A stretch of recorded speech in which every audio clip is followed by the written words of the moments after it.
How are you everybody? I'm Shane from ProTech Automotive and welcome to this week's episode of the N80 modifications. We've got Tim with me again today. We're going to do another modification to my Hilux, and this week is a lithium battery. We'll get her out of the box here. We have the Megalife Lithium battery. This is a 70 amp hour. What's some specs you can tell me about it, Tim? Well, so this bad boy, how heavy is it for a start? Like 9.5 kilos. I don't want to sort of show myself off, but it's crazy how light this thing is. It really is.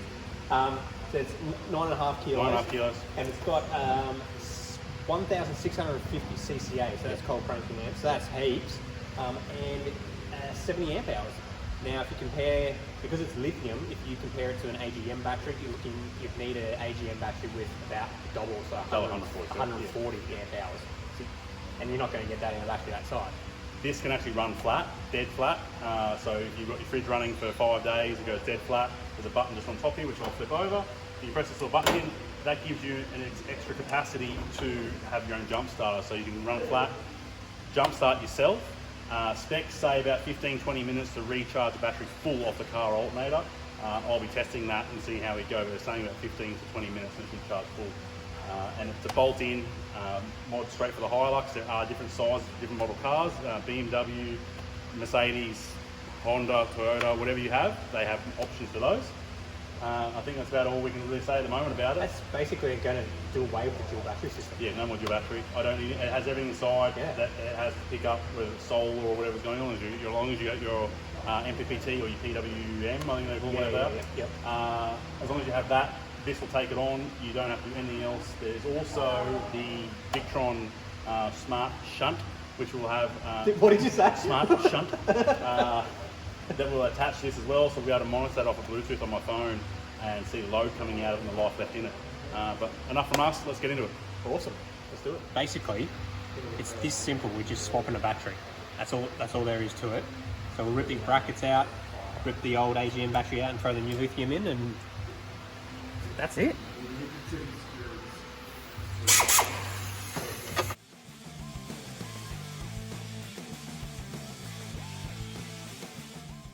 These have codes, battery codes, No. radio codes. No, it's been flat before.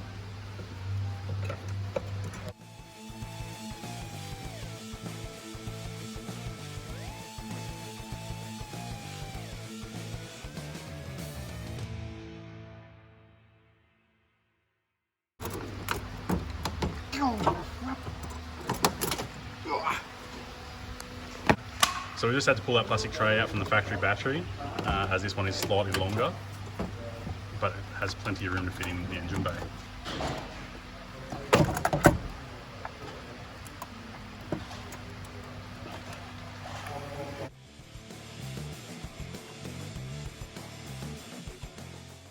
Crazy.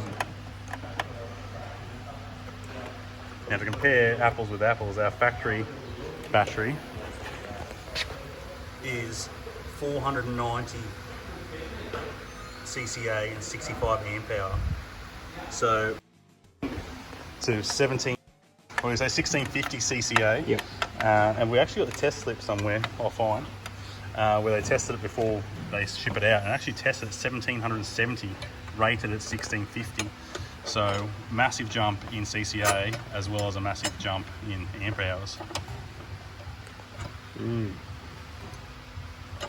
Looks like we're gonna get modifying. Yeah. So the only problem we have come across is the factory bolts aren't quite long enough. This battery must be a bit higher. So we just grabbed just a generic battery hold down bracket from Repco, Berthens, wherever you prefer to go. They're longer. They'll slot in just fine. We'll put this bracket on and we're away. It's the races.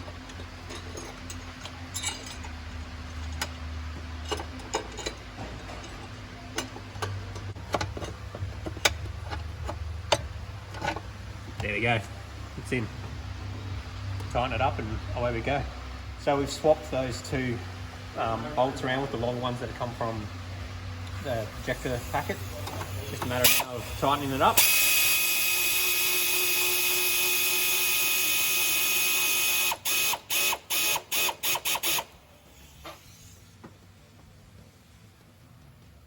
honestly, it's that easy.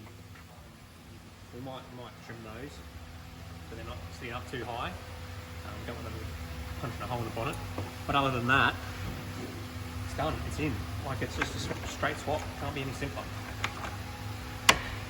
Now, you can just do a straight swap with the battery, but they do provide a monitoring system. So that shunt that Shane was talking about earlier. So we're going to move on to that now. Mount that up and we'll show you how that all works. We've mounted the smart shunt up here, and Josh is over there. Not the not so smart shunt. I was going to say, you're not a smart shunt. Okay. It's very basic. We're connecting it in series to the earth point of the battery. So we're going to be running an earth from the top here, which is your battery. This earth cable we're going to run down to here, and we're going to disconnect these terminals and make a junction, heat shrink that all up, and so that then is going to be in series with the earth, basically, so they can then read whatever amps is getting pulled out of the battery, and that will send that by Bluetooth to Shane's phone. So let's get stuck into that. What we've done is we've disconnected all the earths that come directly to the battery. We've made a junction and connected them all with the earth that we now run up to the smart shunt here. So they're all connected. We've sealed them up and they've just been tucked down nice and neatly behind the battery. So the next step is to run from the smart shunt to the battery itself. Gets connected there. That wiring should sit quite nicely, come around, and it's just a matter of securing it to the terminal.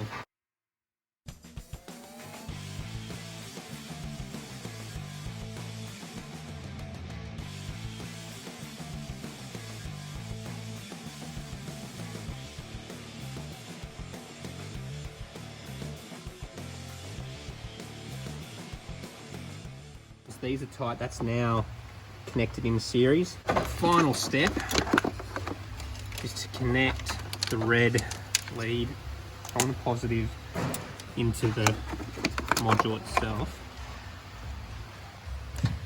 So you have, with this module, you can actually run an auxiliary battery, and you can monitor your auxiliary battery and your start battery in this car, because we've got the lithium battery.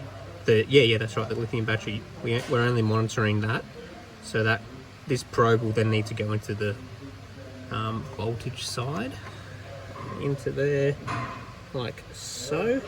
That locks into there, and then we'll probably try and run it neatly along the earth wires back to the battery. So we'll just temporarily feed it through for now. Try and keep all your wiring nice and tidy. There's nothing worse as a mechanic than opening someone's bonnet and just finding a mess of wires. You have no idea where to start. It's just crazy. We actually had one the other day where he wanted a catch can fitted, and it was up in this corner, and he had a light bar and spotlights, and he had so much excess wiring from, you know, like the wiring kits that get provided. It was just all bundled up in a massive pile here. We couldn't even fit the catch can in. We had to get the whole thing rewired. It's just, spend a little bit of time when you're putting things together to make it neat, to make it clear. It's going to save you a lot of heartache in the long run. We've run that little red wire along. We've just mounted it nicely along the earth here. We've come down and it just connects straight up to the positive terminal on your battery there. So that's all secured and connected and ready to go. We've already checked the phone and it's getting a reading. There's a bit of tweaking we need to do with the app to set the correct voltages and everything for the actual lithium battery. Because you can use this without, you don't have to use that with a lithium battery. You can use this shunt with any type of battery. So yes, once we get that up and running, we'll show you all the specs, and you know, it tells you how many days left of charge you have and all that exciting stuff. So once that's all done, we'll show you, and let's move on to the next modification.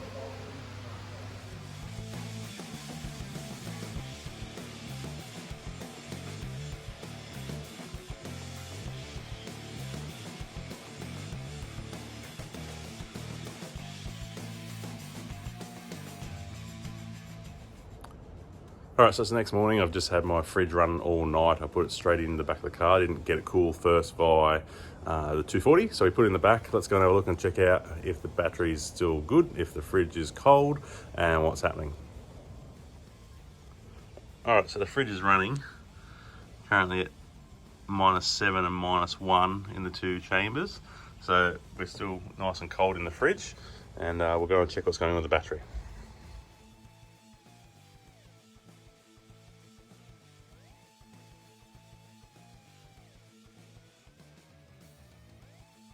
Alright, welcome to this week's episode of N80 Hilux Modifications. I'm Tim, this is...